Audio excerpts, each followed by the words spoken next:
Want to save your CapCut video to your phone's gallery? Here's how to export it step by step. First, open the CapCut app on your phone or tablet and finish your video edit. Once you're done editing, look at the top right corner. You'll see a resolution option, usually set to 1080p by default. Tap on it and you can adjust the quality to 720p, 2K, or even 4K, depending on your needs. Just remember, higher resolutions require more storage space and longer export times.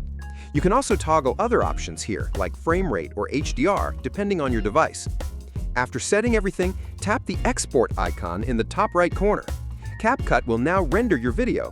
This usually takes a few seconds to a few minutes based on video length and quality. Once done, the video is automatically saved to your Photos app or gallery under the CapCut folder. To check it, simply open your gallery and you'll find the exported video ready to share on TikTok, Instagram, or anywhere.